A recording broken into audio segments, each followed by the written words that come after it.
All right, welcome to the replay for those of you watching on the replay. For those of you watching live, hey Bobber, welcome to the broadcast. Let me turn this around. Okay, so welcome. My name is Joe. I'm the physics program chair here at Cabrillo College. Hey Bobber, welcome. And today I was actually going to do a second part of brain rules for students and educators, but hey there, Becca. I'm having tremendous amounts of technical difficulty. My internet is out, so I can't scope at home, and my iPhone keeps dying, and I finally am getting them to send me a new iPhone. So this is actually going to be really fast, and then tomorrow, hopefully, I'll pick back up with brain rules for educators and students. Bummer. And here I am. Yes, I'm still here.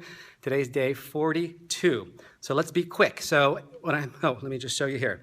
So I've got these magnets, and without going into too much detail, surrounding every magnet is a magnetic field. And this magnetic field is something that we can't sense really as humans, but other animals have the ability to sense magnetic fields. This is how homing pigeons can always find their way back home, because the magnetic field changes at different spots of the earth. What I have here is called a ferrofluid. It's pretty cool. What this is these are small magnetic particles suspended in a fluid. And what you can use a ferrofluid for is to actually see the magnetic field around a magnet. Easier to see. Okay, so right now you've got this black fluid here. This is the ferrofluid, and I'm bringing a magnet nearby.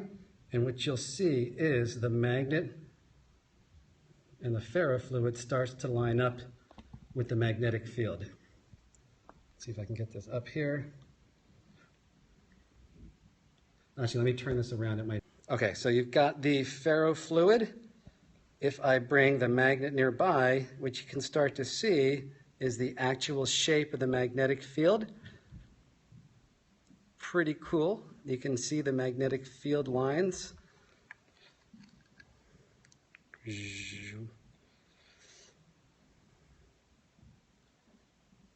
Okay, those nanoparticles are larger particles. For this specific type, I'm not sure.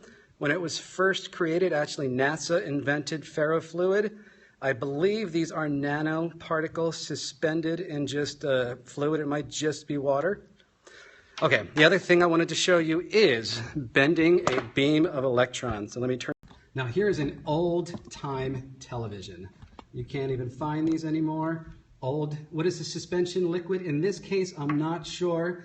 It can just be water, but it can be different things. I'm not sure what this one is. So I have an old-time TV, and the way these old-times TV work is they really just a beam of electrons being shot from the front onto the screen. When it hits the screen, it would cause it to glow, and what you have is this beam of electrons, which is just constantly going across the screen, forming the image.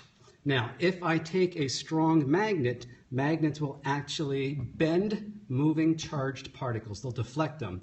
So if I take this magnet and put it right on top, what I'm doing is I'm deflecting the particles, the electrons that would have been hitting right here, put it on the screen, and now what you can see is this kind of black spot.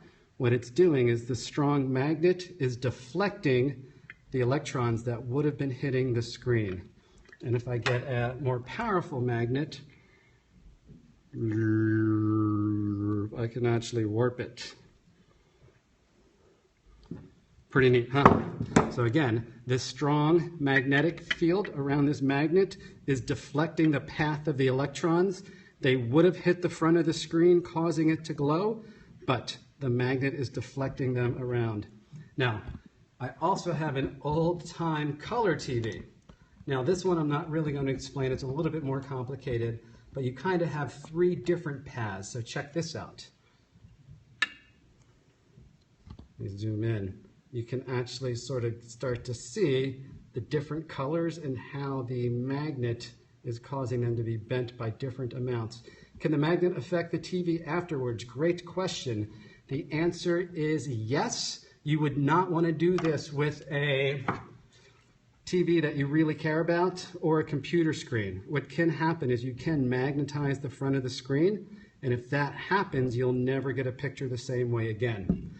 Let me just say These are old TVs. The new plasma TVs work completely differently. A magnet is not going to affect them the same way, but you definitely don't want to bring a strong magnet near any computer because your hard drive is written using magnetic data. At least the spinning drives, the solid state drives work slightly differently. Let me show you one more time. And showed you first was I've got a fluid. And a ferrofluid is just magnetic particles that are suspended inside a fluid. And you can use this ferrofluid to start to see the magnetic field around strong magnets. Can't really see this and do it at the same time.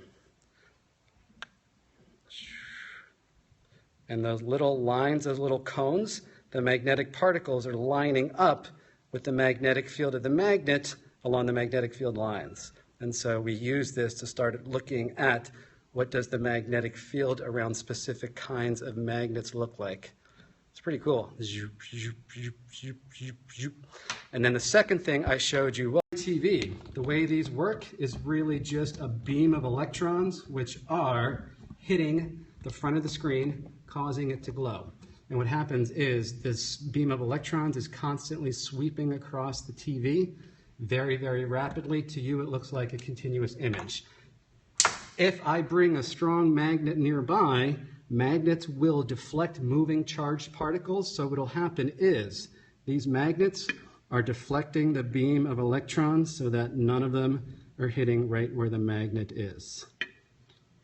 And kind of cool checking this out on a color TV, an old color TV, you can actually see that the different colors are being deflected by different amounts.